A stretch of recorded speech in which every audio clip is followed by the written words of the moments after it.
Hey guys, this is 2369 Ruben here, and today I will be giving you guys the news roundup on AC Valhalla and giving you guys the latest news available. So without further ado, let's get on with the video. Alright, so one of the first things we know is that the insta kill from the Hidden Blade will be making a return, according to Ashraf Ismail. That's an amazing feature that I've been waiting to return, and I'm sure many of you have been waiting for it to return too, since it was very integral to Assassin's Creed and how we dealt with the enemies. Alright, so the next thing we know and have been told of is that the composers will consist of Jasper Kidd, Sarah from AC Origins and Black Flag, and Einar Selvik. And as you know, Jasper Kidd and Sarah have been doing soundtracks for Assassin's Creed for quite a while. Like Jasper Kidd has made Ezio's Family and many more good soundtracks, and Sarah has done Origins main theme and many other good things as well. And I'm quite excited to see how they're going to pull it off with AC Valhalla this time. And I'm excited to see how Einar Selvik will bring it to the table too. Alright, so the next piece of information I'm sure most of you know already, it is that the game will be released on Holiday 2020 and it will be supported by Smart Delivery for Xbox, which means once you buy it on the Xbox One version, you won't have to buy it again for the Xbox Series X version, which is a very good thing, and I hope PlayStation will be able to come up with something similar to this, since it's a very consumer friendly option. Another interesting fact is that this game is actually being worked on by Ubisoft Montreal and 14 other Ubisoft studios. That is insane. No other Assassin's Creed game has had this many Ubisoft studios working for them, but keep in mind it will still be spearheaded by Ubisoft Montreal, who has made amazing games like AC Black Flag and AC Origins. The next thing that we know and we have been told is that Layla will be making a return and the modern day will still be playable again. And I really wonder how they're going to turn it out this time and how they're actually going to take her character forward, as future kind of seems a bit uncertain. And the next piece of information is that the Hidden Ones and the Order of Ancients will be in this game, so I assume Eivor will eventually meet the Hidden Ones later down the road and get his Hidden Blade. So the next piece of information is that there won't be any co-op mode, but we'll be able to customize our own recruits and Viking characters, and we can allow other people around the world, like our friends for example, to take them on their raids. And I think that's quite a cool option, and I'm excited to see how it's going to turn out.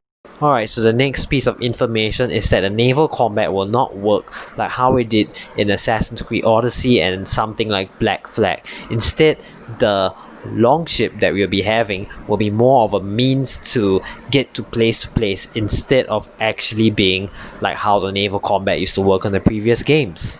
So the next piece of information is that we will have an animal companion just like in Origins and Odyssey, but this time it will be a raven called Signin, and he will have new mechanics, and I'm excited to see how that will turn out. Next piece of information is that the romance options will be back. I hope they actually have some meaning this time, not like in Odyssey where some of them just felt very meaningless, actually most of them, but you know, I hope to see them actually pull it off this time.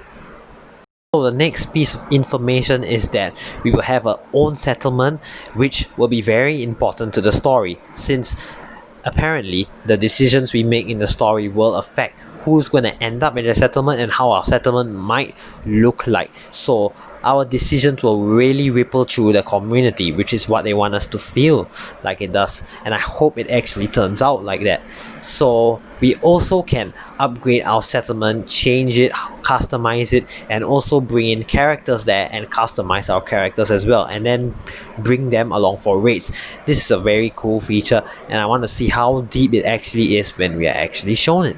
Alright, so the next thing that I'm about to tell you guys is that we have our own longship that will be customizable as well as the crew on the ship, and I'm excited to see how much options you will have to customize our ship and our crew and bring them on some epic raids.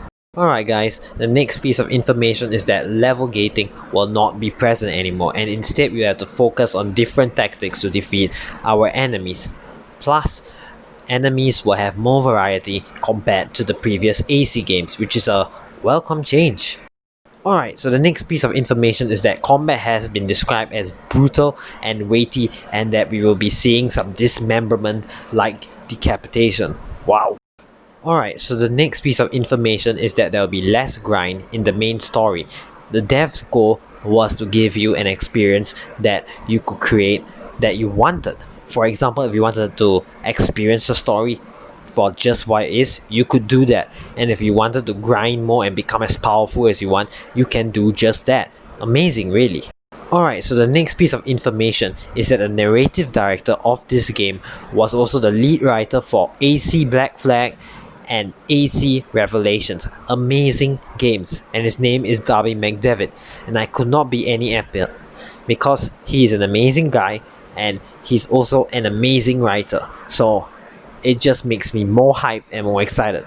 Alright, so the next piece of information according to Darby McDevitt is that the story will be more streamlined, thus making Eivor's choices make more sense. They're aiming for a more coherent character where you could say that's what he would actually say. So it's trying to make it more streamlined so that the character will have a more base personality and not all over the place like something in Odyssey. So that's something I'm looking forward to, so that we can actually have a strong and powerful character who is something we can relate to and actually has good character development. Okay guys, so the next piece of information is that majority of the game will be taking place in England, but we will also get to explore Norway since that's where the Vikings originated from. And we also know that this game is gonna be quite huge, and I'm a bit worried about that because it could be filled with meaningless things like many other games, and I really hope it does not suffer from that flaw. And I trust in the makers of this game since they have made very beautiful games like Black Flag and Origins, so I'm not too worried and I'm excited to see how it actually turns out. Alright guys, so the next piece of information is that there will be mini games like rap battles, fishing and many more to come, and I'm quite excited to see how this plays out since it's good for immersion and world building. Alright guys, and the next piece of information I'm very happy to share, and is that Social Stealth will be making a return. Yes, that's quite amazing and we really needed it back. And the hood and the cloak will actually be playing a very important role according to Ashraf Ismail and Darby McDevitt. And the hood can be put up and down just like in Origins. Alright guys, the next piece of information is that Eivor can be a male or female, so you can choose just like in Odyssey. And the devs have an interesting way to explain this off and how it relates to the canon. But they haven't told us exactly, and I guess we just have to wait and see till we get the game, or maybe they might reveal it later. Alright guys, so the next piece of information is that the devs wanted to take a more grounded approach to the mythology as opposed to something like in Odyssey or something, so it'll be more similar to Origins, I guess. Alright guys, so the next piece of information is that Eivor will be able to be customized very heavily. For example, we can change his war paint, change his beard, many things like that. And we can also have a lot of weapon variety. For example, dual shields, dual swords, dual axes, and many more, I guess, which is a very good thing. A lot of options, always better. Alright guys, the next piece of information is that every piece of gear will be customizable and upgradable, just like any other RPG. So the base system is actually there. Some things still remain. So because at the end of the day, it is an RPG. Alright guys, the next piece of information is that there will be an ability tree, to get some new abilities similar to a skill tree, and the game will be more focused on these kind of things and getting unique gear as opposed to character level.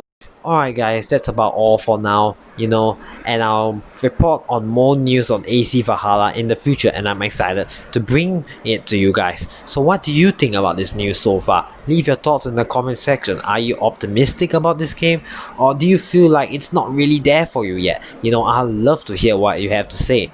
And with that being said, this has been 2367 Ruben, signing out.